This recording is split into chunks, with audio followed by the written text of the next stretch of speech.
ಪ್ರತಿ ಇತಿಹಾಸದ ಹಿಂದೆ ಜಗತ್ತು ತಿಳಿಯದ ಒಂದು ಕಥೆ ಇರುತ್ತದೆ. ಇಂದು ಆ ಕಥೆಯನ್ನು ತಿಳಿಯೋಣ.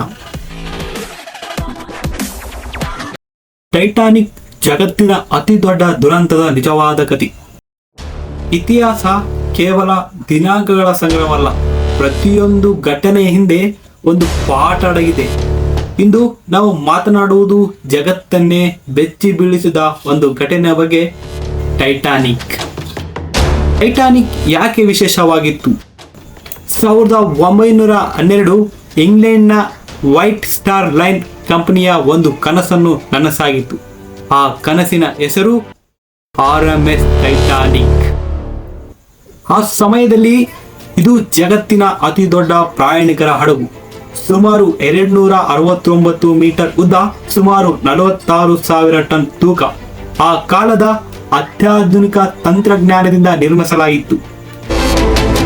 ಅನೇಕ ಪತ್ರಿಕೆಗಳಲ್ಲಿ ಇದನ್ನು ಪ್ರಾಯೋಗಿಕವಾಗಿ ಮುಳುಗಿಸಲಾಗದ ಹಡಗು ಎಂದು ಬಣ್ಣಿಸಿದರು.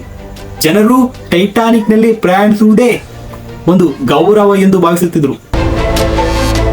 ಆದರೆ ಟೈಟಾನಿಕ್ ಮೊದಲ ಪ್ರಯಾಣ ಹೇಗಿತ್ತು? 1912 ಏಪ್ರಿಲ್ 10 ಇಂಗ್ಲೆಂಡ್ನ ಸೌತ್ಯಾಂಪ್ಟನ್ ಬಂದರಿನಿಂದ ಟೈಟಾನಿಕ್ ತನ್ನ ಮೊದಲ ಪ್ರಯಾಣ ಆರಂಭಿಸಿತು. ಗುರಿ ಅಮೆರಿಕದ ನ್ಯೂಯಾರ್ಕ್. ಹಡಗಿನಲ್ಲಿ ಶ್ರೀಮಂತ ಉದ್ಯಮಿಗಳು, ಕುಟುಂಬಗಳು, ವಲಸಿಗರು, ಮಕ್ಕಳು ಸೇರಿದಂತೆ ಸಾವಿರಾರು ಜನರಿದ್ದರು. ಎಲ್ಲರ ಕಣ್ಣಲ್ಲೂ ಒಂದೇ ಕನಸು, ಹೊಸ ಜೀವನ. ಯಾರಿಗೂ ಗೊತ್ತಿರಲಿಲ್ಲ ಇದು ಅವರ ಕೊನೆಯ ಪ್ರಯಾಣವಾಗುತ್ತೆಂದು. ಆದರೆ ಆ ರಾತ್ರಿ ದಿನ ಏಪ್ರಿಲ್ 14 ರಾತ್ರಿ ಸುಮಾರು 11:40 ಸಮುದ್ರ ಶಾಂತವಾಗಿತ್ತು. ಹಠಾತ್ ಮುಂದೆ ಒಂದು ದೊಡ್ಡ ಐಸ್ಬರ್ಗ್ ಕಾಣಿಸಿತು.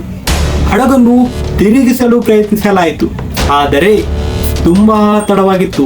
ಟೈಟಾನಿಕ್ ಐಸ್ಬರ್ಗಕ್ಕೆ ಡಿಕ್ಕಿ ಹೊಡೆದಿತ್ತು. ಡಿಕ್ಕಿ ದೊಡ್ಡ ಶಬ್ದ ಮಾಡಲಿಲ್ಲ, ಆದರೆ ಹಡಗಿನ ಕೆಳಭಾಗದ ಹರಿದು ಹೋಯಿತು. ನೀರು ಒಳಗೆ ಬರಲು ಆರಂಭವಾಯಿತು. ಆದರೆ ನಿಜವಾದ ತಪ್ಪು, ಹಲವರು ಟೈಟಾನಿಕ್ ಐಸ್ಬರ್ಗ್ನಿಂದ ಮುಳುಗಿತು ಎಂತಾರೆ. ಆದರೆ ನಿಜವಾದ ಸಮಸ್ಯೆ ಬೇರೆ ಇತ್ತು. ಹಡಗಿನಲ್ಲಿದ್ದ ಎಲ್ರಿಗೂ ಸಾಕಾಗುವಷ್ಟು ಲೈಫ್ ಬೋಟ್ಸ್ ಇರಲಿಲ್ಲ. ಲೈಫ್ ಬೋಟ್ಸ್ ಅಂದ್ರೆ ಜೀವ ರಕ್ಷಕ ದೋಣಿಗಳು. ಸುರಕ್ಷತಾ ಕ್ರಮಗಳು ಇಂದಿನ ಮಟ್ಟದಿರಲಿಲ್ಲ. ಸಮಯವು ತುಂಬಾ ಕಡಿಮೆ ಇತ್ತು. ಆದರೆ ಟೈಟಾನಿಕ್ ಅಂತ್ಯಕತೆ ಏಪ್ರಿಲ್ 15 ಮುಂಜಾನೆ ಟೈಟಾನಿಕ್ 2 ಭಾಗಗಳಾಗಿ ಒಡೆದು ಅಟ್ಲಾಂಟಿಕ್ ಸಾಗರದ ಆಳಕ್ಕೆ ಮುಳುಗಿತ್ತು. ಸುಮಾರು 1500ಕ್ಕೂ ಹೆಚ್ಚು ಜನರ ಪ್ರಾಣ ಕಳೆದುಕೊಂಡ್ರು. ಆ ಘಟನೆ ಜಗತ್ತನ್ನೇ ಬೆಚ್ಚಿ ಬೀಳಿಸಿತು. ನಂತರ ಅಂತಾರಾಷ್ಟ್ರೀಯ ಸಮುದ್ರ ಸುರಕ್ಷತಾ ನಿಯಮಗಳಲ್ಲಿ ದೊಡ್ಡ ಬದಲಾವಣೆಗಳು ನಡೆದವು.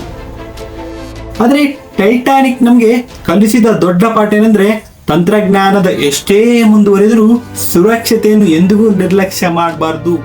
ಇತಿಹಾಸ ಮುಗಿದಿರಬಹುದು, ಆದರೆ ಅದರ ಪಾಠಗಳು ಎಂದಿಗೂ ಮುಗಿಯುವುದಿಲ್ಲ. ಮತ್ತೊಂದು ನೈಜ ಕಥೆಯೊಂದಿಗೆ ಮತ್ತೆ ಭೇಟಿಯಾಗೋಣ.